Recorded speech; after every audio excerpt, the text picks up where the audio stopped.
So I am not going to explain it. I am just going to show you a quick little video, and then we will go through the voting process for our group name. So let me share my screen.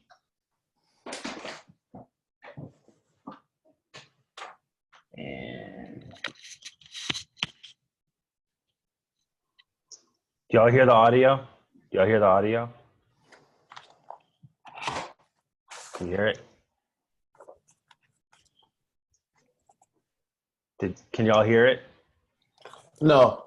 Oh, okay. No, Right. I can't hear anything. Share computer sound. Here we go. All right, I'm gonna press play. If you hear the sound, give me a thumbs up. Pick your favorite color. The ranked choice voting way. Instead of voting for just one color, you get to rank your top 3. Well, purple is the best, but if I can't have purple, I want blue. And if neither of those wins, I guess I can live with orange. Now, let's count up everybody's votes. Under ranked choice voting rules, it's not enough just to get the most votes. You need a majority. More than 50% of the votes. Purple's ahead, but it has only 7 votes. It needs at least 11 to win. So we eliminate the color in last place. Sorry, orange fans, we're going to your second choice. 2 more for green, 1 for purple. but no color has 11 votes yet. Still no majority. Bye-bye, blue. 1 more for purple, 4 for green. and we have a winner. The ranked choice voting way.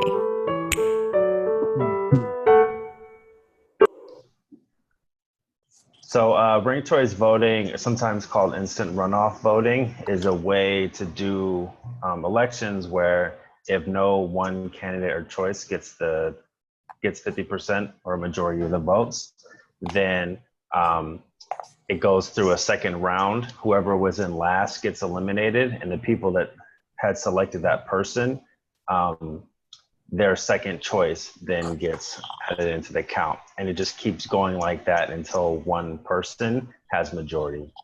So this allows people to select their favorite choice even if they don't have a viable chance of winning without wasting your vote.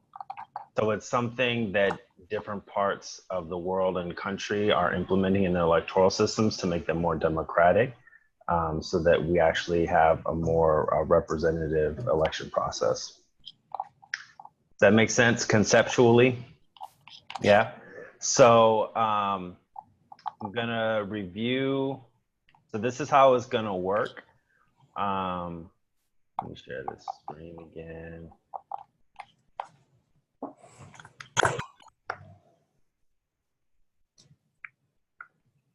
So these are the names that we have to vote from. So I'm gonna put these into our poll, or they're already there. So the way this is gonna work is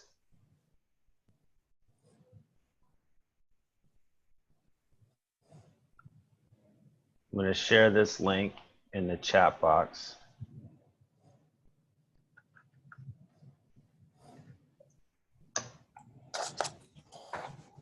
So you can go to that link, and then I'm just gonna do my vote so then you can see how it works. So you can, there's I think 9 choices total. So you can rank all 9, or if you only like 2 of them, you can rank 2 of them. So you're gonna you're gonna add the ones that you like to your ballot, and then you can move them around. So if it were me, I kind of like P3G, so I'm gonna put that there. And I kind of like, actually I like Powerpuff Girls the most, so I'm gonna put that there like that. And this one's okay, that one's okay. So then you just put them in the order that you like, best to like most to least. Does that make sense? And then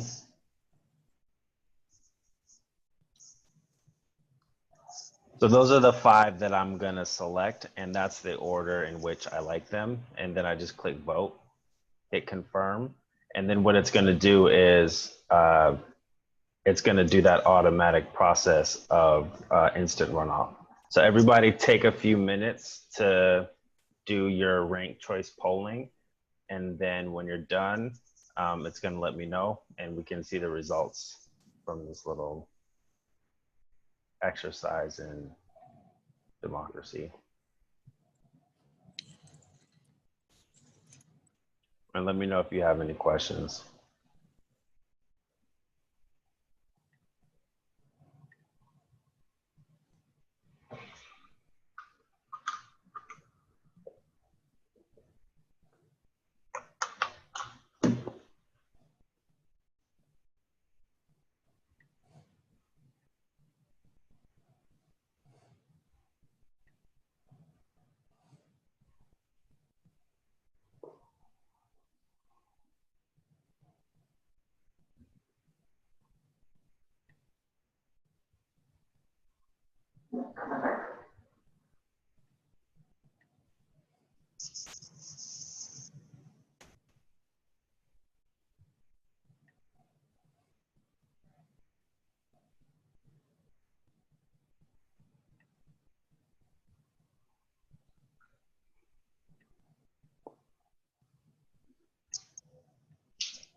I'm gonna pause the recording.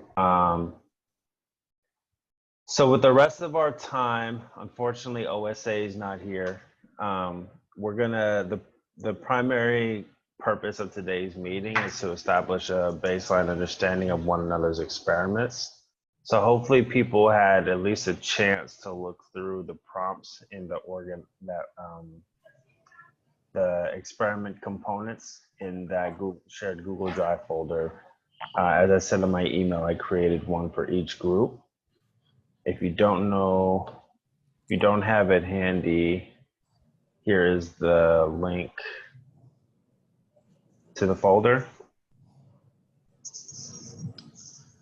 So the way this is gonna work is we're gonna take about 15 minutes for each group to go through the components of their experiments, 10 minutes for the group to present using the worksheet as a guideline, hypothesis, the major areas of the experiment, benchmarks, and other key things we should know. And then we'll have about 5 minutes for clarifying questions. And just so folks know, in terms of process, after this call, you know, in the next week or so, I'm going to go back through the recording and kind of type into the actual document points from the discussion. So I'm going to go back through and review these and flesh these out a little more. Like I said, I wanted to streamline this and make it as easy and less work as possible for y'all, because I know you got a lot on your plates. I understand if you can have time to fill out this document. The main thing is, can you at least talk through each of the areas in the document today, so I can go back in and fill them up, so we have them as a reference as we're moving forward and talking about our experiments. And I also want to be able to share these with Nijman to get her caught up. Does that make sense? Yeah? All right, cool. So I'm going to keep track of time. Do we have a volunteer that would like to go through their experiment first?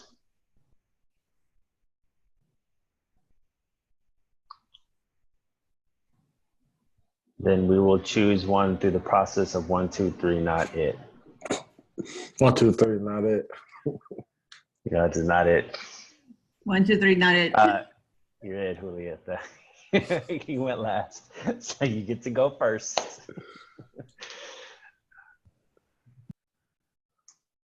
Yeah, I'm serious. You go first, Julieta.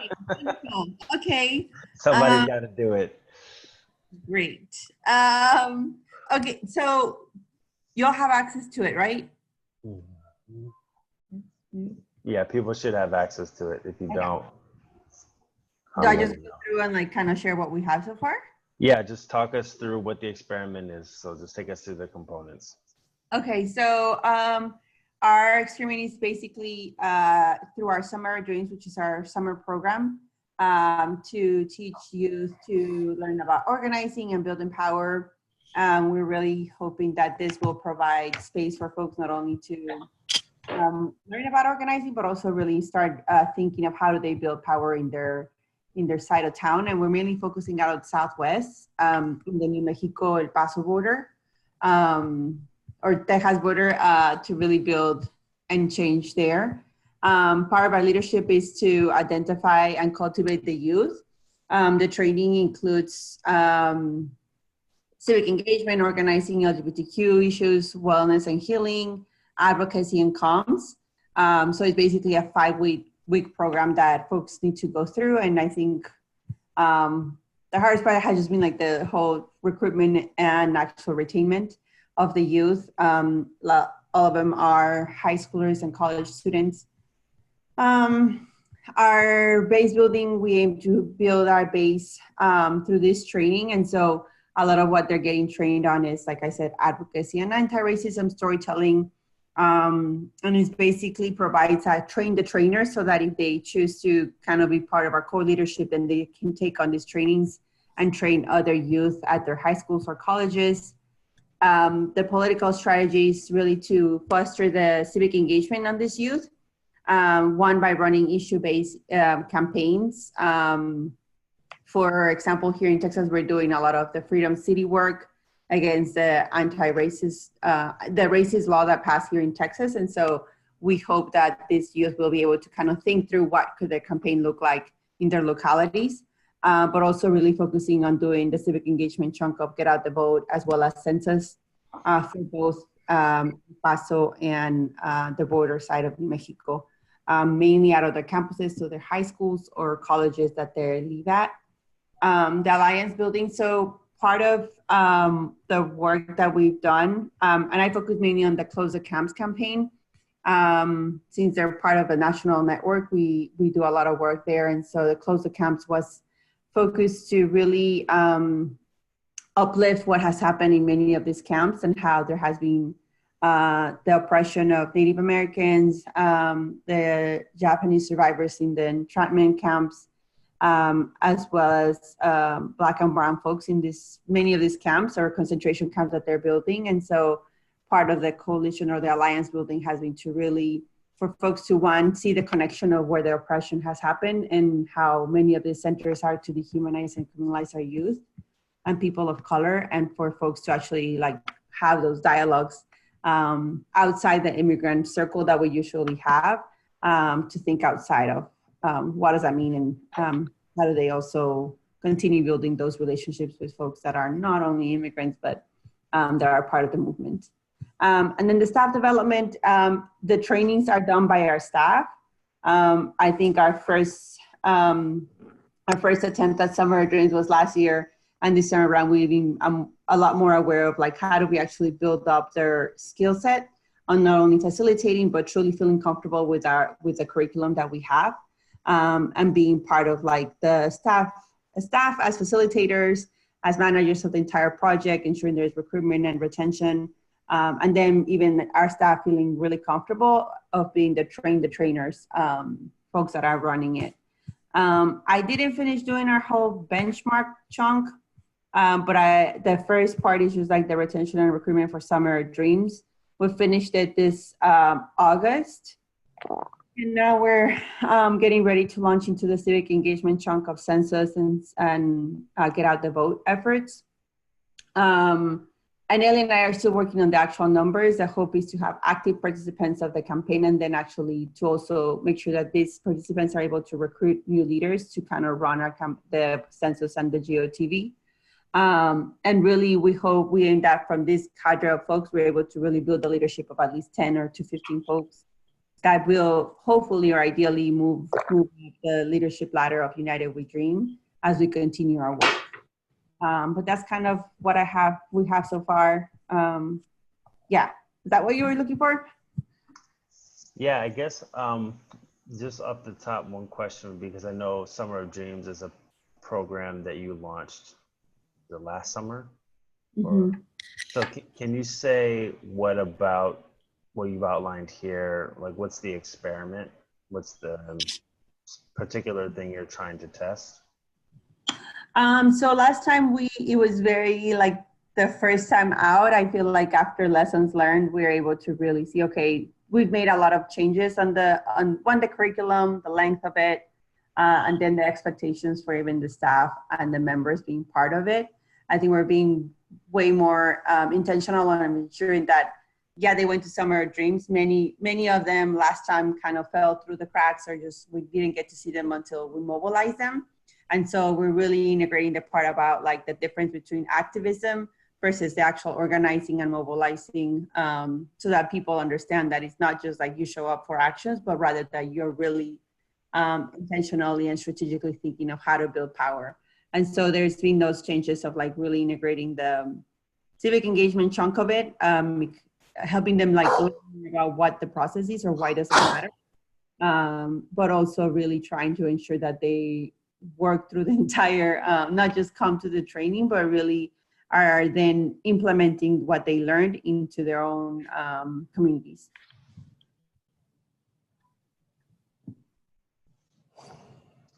Chris or Alex, do you have any clarifying questions? Not clarified questions, but just more of like what's the work that it's gonna happen between El Paso and Las Cruces? Right now, I mean, they're both getting ready to launch potentially the census work. And we are trying to figure out the whole civic engagement chunk of it for this last 2019 portion. And for us, we just feel like the census work will really help. Most of the folks at the border usually tend not to even participate on the census or fully like count the people that are in their families. And then especially with the climate that we live on, we feel like the census work will actually help them identify like why does it matter, and how it has bigger impacts. And so for example, in Texas, they started what they're calling hearings for redistricting, that we're thinking of maybe how do we also engage them into that, for them to see like there's a census and then there's how they figure out the maps on how the redistricting happens in our state. And so that's kind of like what we're hoping or aiming that they see, right? The bigger picture of like, it's not just that you get counted, but rather that like, what does a count mean for you and for your county or your city or your state? Yeah. Thank you. Yeah, I didn't have any questions or anything. Thank you so much for sharing. So Julieta, I just want to just test for my own clarity. So what I heard from you in response to my question is that what you're hoping to do in the next year is basically what I'm hearing is like there's then an experiment around the leadership development track after like coming out of Summer of Dreams that does the ongoing development with a core of leaders that you want to train up in concrete skills of organizing and have them like anchor projects in their localities and have that add up. So it's again, like you said, organizing versus activism. Mm-hmm. So is that right? So it's like it sounds like it's not just curriculum, but it's like what's the ongoing program that engages them to skill them up in that way? That's right. Okay. Yeah. All right, cool. And is that differ? So does that mean that kind of your first experience of Summer Dreams was a really great, like 6 or 8 week, whatever it was, like intensive period of workshops and trainings where a bunch of young people came, they had a great experience, and then they just kind of went out there and then periodically you tried to mobilize them? Yeah. Okay. That was our first attempt. And I mean, I think that, so with the leaders or the members, that was the main thing. Like many of them, they went through the training and then they continue to stay active, but mainly through mobilizing, right? And then even for many of our staff, we realized that we as the organization needed to provide even more leadership training for staff specifically to feel comfortable, not only with the curriculum, but with facilitating, because many of the folks that we had recruited to do the trainings last year we're brand new organizers, like very green. And so a lot of the lessons learned were like, okay, how do we actually set them up for success? So that they're not just feeling like they're just presenting this stuff, but rather that there's more hands-on. There's also more hands-on on the campaigns moving forward, so that the youth see like, it's not just you training and coming to an action the next time, but rather it's you training and then running the actual campaigns that are gonna come in the future. Mm-hmm. Okay. And so you have a goal of consolidating 10 to 15 leaders in the Southwest? Core leaders, yeah. And the core leaders ideally become part of like, we call them core leaders, that so that they're more trained, like they would be the ones that ideally we think of as like a recruitment for potentially full staff, or for them to actually take on more roles of like leadership within the organization. So basically members that are kind of able to function at the level of an organizer and be able to recruit other people, train other people, lead pieces of work in their locality. Do you have y'all talked through it all about how you, like your hopes on how that's dispersed across the Southwest, like 10 to 15 core leaders across 3 to 4 cities or something like that? Or have you not talked so much about the geographic distribution? We haven't. We're still like, we haven't. Okay, cool. But I'll jot those down so I can follow up with Ellie and kind of build that out. Cool. All right, sounds good. Great, thank you, Julieta. And now since you went first, you get to call in who goes next. That's mean, but okay. Alex, since you're like the next one down. Cool. All right. Well, I didn't get to fill it out on the Google Doc, but I know what I have to say. I've been talking about this experiment for a while now. So the hypothesis that we have, it is on here. It says that if we build a structure and infrastructure that allows us to align our sites throughout the state, we will be able to move collectively and in unison. That's such a hard word. In a way that builds the kind of statewide power we need to win bigger and bolder policies that shift the balance of forces in Colorado. I like it better how Hashim says it, which is extending the organization statewide to be able to move policy at the state level. This by doing leadership development, of course, through base building and civic engagement. So that this way we increase the power of each of the communities for them to be able to pass state and local policies. So that's the hypothesis that we're running this experiment with. And then, oops, I lost the document. Not on the flow anymore. And here it is. So then when we move over to leadership development, the leadership development part, this is something that we've been in conversations for the last month and a half, which is actually building a curriculum that we'll be running for the next school year. So for Padres, for us, our work runs around the school year. So we will be having this curriculum to test the leadership development on youth. So kind of similar to United We Dream is like having youth go through a training that then we can test to see if this is the actual curriculum that we should use, so that they are politically sharp and they have the organizing skills they need to organize in their community. This leadership development will be done through fellows. So this is something that we're implementing and that we had talked before.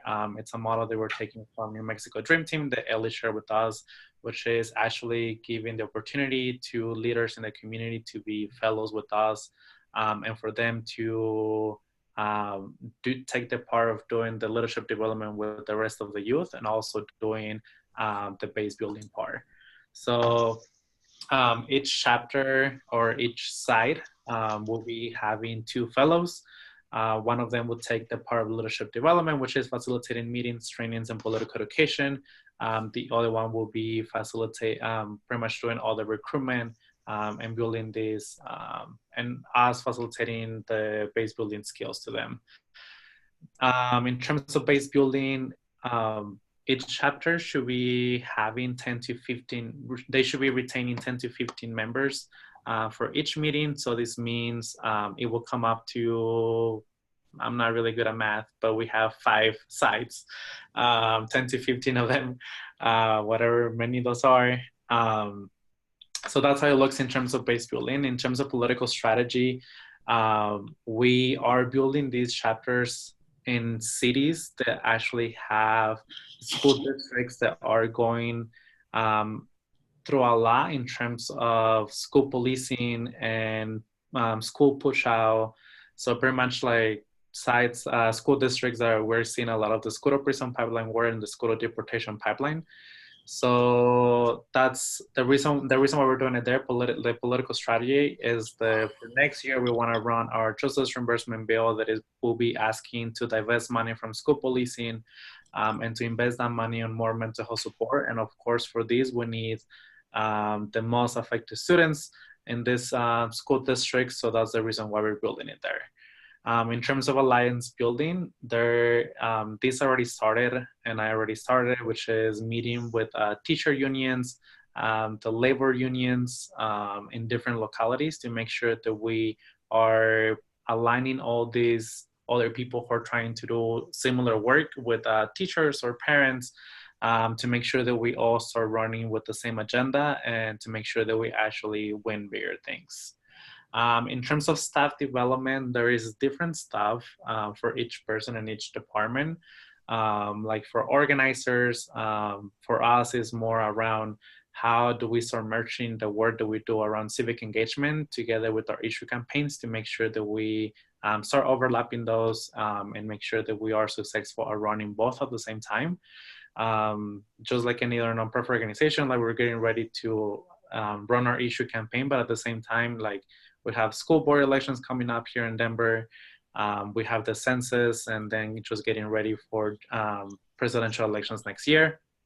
So that's the staff development part for the organizers, but also on the communication side and the digital part is like, how do we start doing digital organizing and activating all those people on the platform, all these people that follow us on social media with the platform that we're running in the field. And in terms of communication is like, how do we start putting things out there that start changing the narrative around safety, school safety. So all departments are going through staff development in terms of that. And then for benchmarks, this is something that we're still working on. We just actually had a meeting last week where we are trying to see how this benchmark look like. We sent that draft, but it's actually changing a lot from that. We're actually now having phases because of the work that we're doing. So we're having like phase 1, phase 2, phase 3, and phase 4. Phase 1 being the preparation for us to be able to launch, which is all the alliance building that we should be doing, having one-on-ones with staff from schools, making sure that we are aligning teachers too, and then just doing this. The recruitment for the fellows, of course, we don't want to just have any fellows. Like we want to have at least a group of 10 students from each side that we schedule one-on-ones with them for at least 3 to 4 weeks to make sure that we do an analysis of their skills to make sure who's the best person and the best fit to be a fellow with us. After that, phase 2 is the first. It's 10 weeks, and it's the part where we run the first part of the curriculum. Within that phase, there is actually all the benchmarks, like we have the Dignity in Schools Week of Action, which is around school policing. So that's like part of the benchmarks too. And then the second one being our legislative session, the third phase being the legislative session part together with census work. And then our last phase will be summer and presidential elections, since our experiment will be done in November 2020. And there it is. I don't know if you all have any questions. Chris Julieta.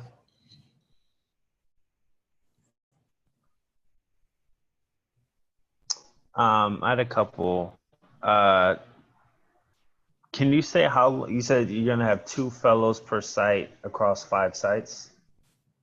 Yes. And they're basically going to kind of be like the point people for the site. So they'll be principally responsible for organizing and coordinating meetings and activities for Yes. that site. And they're going to basically be reporting to you. Correct. Right? Yeah. So I'm the statewide organizer, and then we have the Denver organizer. So the four sites that we have outside of Denver, that will have 2 fellows each that will be reporting to me, and then our Denver, which we're counting it as a site, they will be reporting to Hugo, and he would actually have 4 fellows in Denver, Okay. 2 per region. The Cool. East. And how long are the fellowships? The fellowships run for the same, it's for the whole school year. So they start on phase 2. So they go for 10 weeks from October to the last week of November. And then they start in January, and it runs through the end of April. Okay. And those are high school students? Yes. Okay.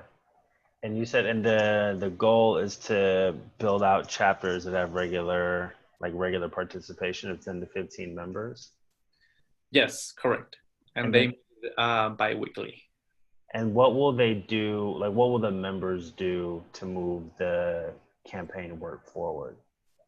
So, like I said, like the leadership development part, we're using the curriculum that is training them to be politically sharp. So it will include, as of right now, like what we're thinking is it's gonna have 1 political education per month and 1 training. So like for the month of October, they were working on the week of action with dignity in schools around school policing. So the political education will be school policing, and the training will be direct action. So how we're doing it is they should be having a political education, and then a training, and then an opportunity for them to execute this. Of course, like the month of November, they will be learning around immigration, the history of immigration, together with the training of story of self, because in November they will be meeting with legislators before legislative session starts, so they start putting our platform out there, and like telling them the needs that they have.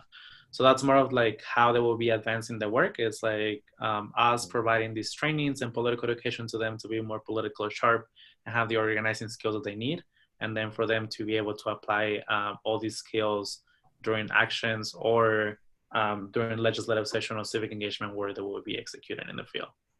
Cool. And the statewide campaign to divest from police and invest in student supports and stuff, did you say that was a ballot initiative or a legislative initiative? It's a campaign that we'll be running, so we're going to be calling it the Education Not Incarceration Network. So that's going to be a campaign that pilots will be running, and that's just pretty much the framing that we'll be bringing to legislative session. Actually, these conversations started back after we came back from North Carolina, when we had the conversation with the teacher union, and he was sharing that like they will not accept the Counselors Not Cops campaign just because of the name and how problematic it is to say it. So I brought that to the staff. I brought that to Elsa and Monica. And I say, you know what, like, this is the conversation we had.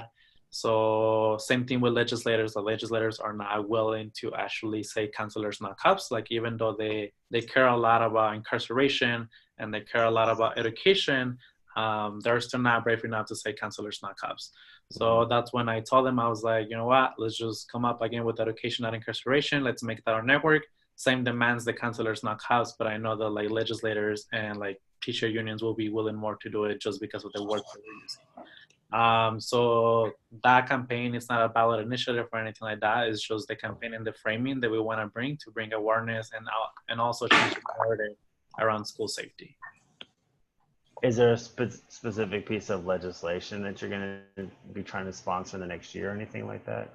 Yeah, so during 2020, there's going to be 3 different ones. There will be part and pretty much the priority around education and incarceration. One being limiting the, I don't know the exact language, but it's like limiting the type of incidents that will have an arrest in schools.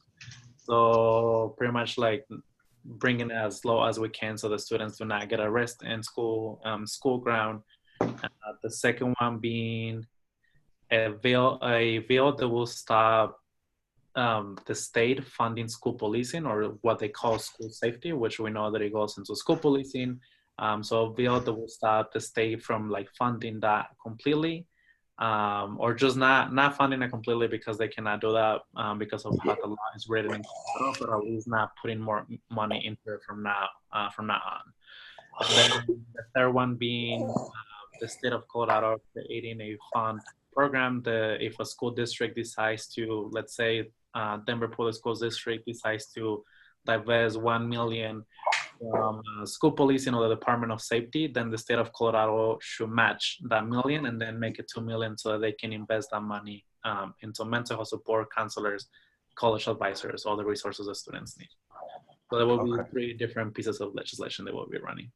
Cool. Can y'all give me 1 second? We'll be right back. Let's go check on something. Julieta, Chris, did you have any follow-up questions for Alex? You're on mute, Julieta. No, yeah, it was just understanding like they were going to be doing the civic engagement on top of like also running the campaign. Yeah. Cool. I guess like any foreseeable challenges. Yeah. Yeah, I had asked my question while you were gone. Just it was around, as they expand to become a more statewide organization, how are they going to be intentional about maintaining their local relationships and then but Alex answered that already. Okay, cool. All right, that brings us to you, Chris. All right. Okay. So yeah, so BYP 100. Our experiment is really trying to solidify base building structure as an organization, to build a concrete ladder of engagement that develops our core organizers to recruit and develop a broader group of people to fight for power, and using our She Safe, We Safe campaign as a kind of a focus area to kind of do some of this work.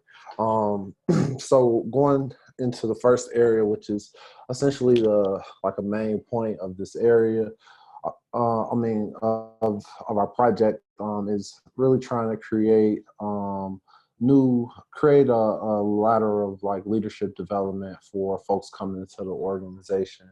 So really thinking about how in each of our chapters are we developing a group of folks that have the skills to develop other folks' leadership, and really thinking about that in some key areas around campaign development, being able to train people as organizers and developing people's organizing skills.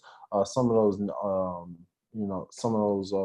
skills being, effective meeting facilitation, and planning for meetings, goal setting, and really being able to like get to those goals and plan out the steps to do that type of stuff.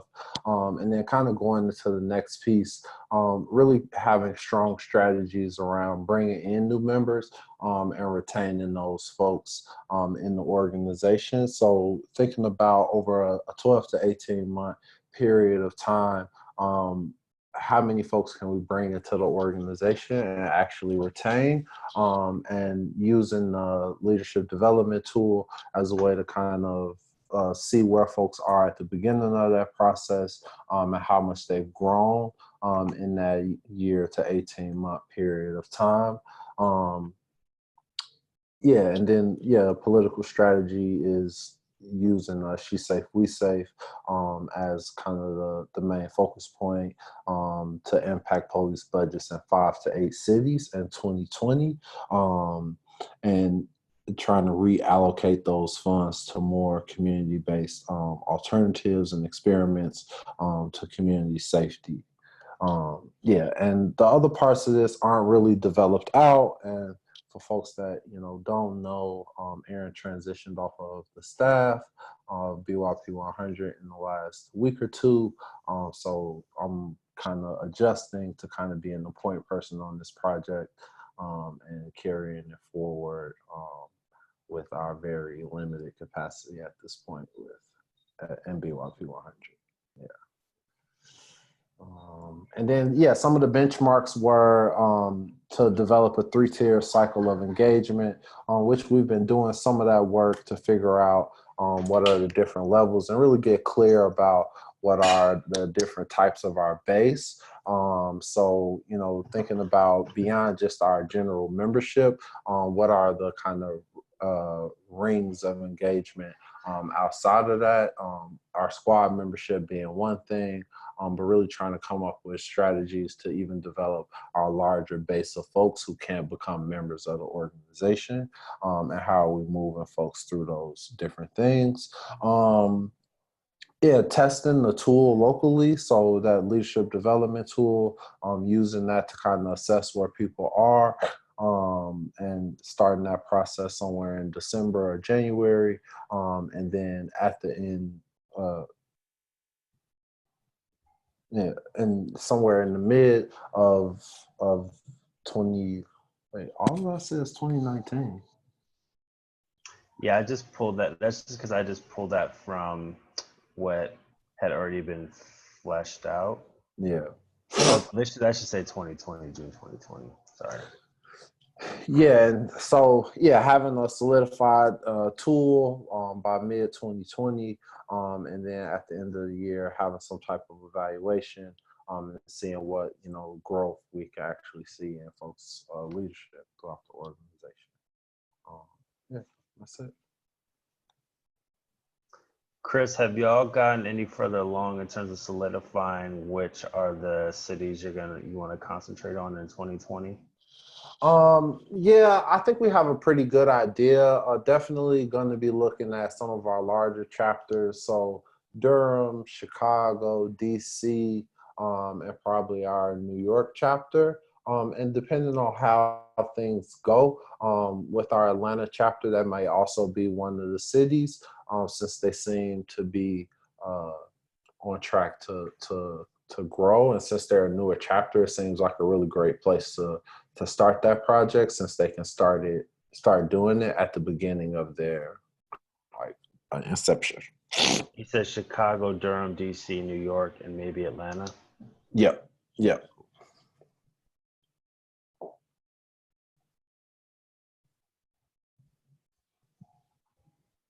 Alex or Julieta, do y'all have any questions? Yeah, as you were saying about the cities, how were they decided on? Like, did y'all look at like what was the population on those cities, or is it like you said, based on how big the chapter is, or also the assessment of like politically what's most doable in those cities? Like, how did y'all make the decision? Yeah, I think for me, it's a lot of it is based on the health of those chapters. Those chapters being the more higher functioning chapters, are, you know, engaged in a lot more organizing work in the cities that they're in.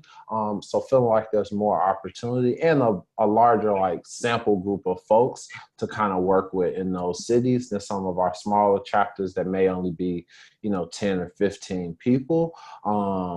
But in those chapters, we have on average 30 to 40 people, which seems like a better group of folks to work with. Yeah.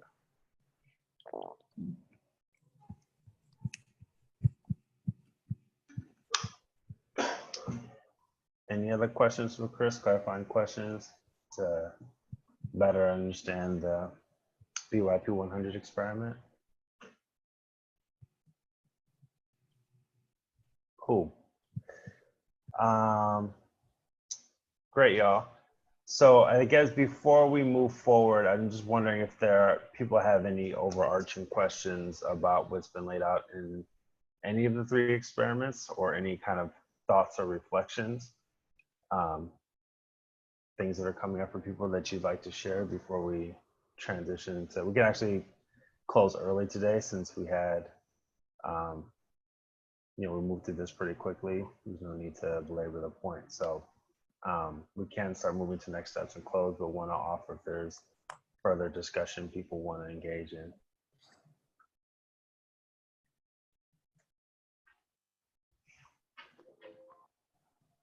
Cool. All right. I'm going to stop the recording here.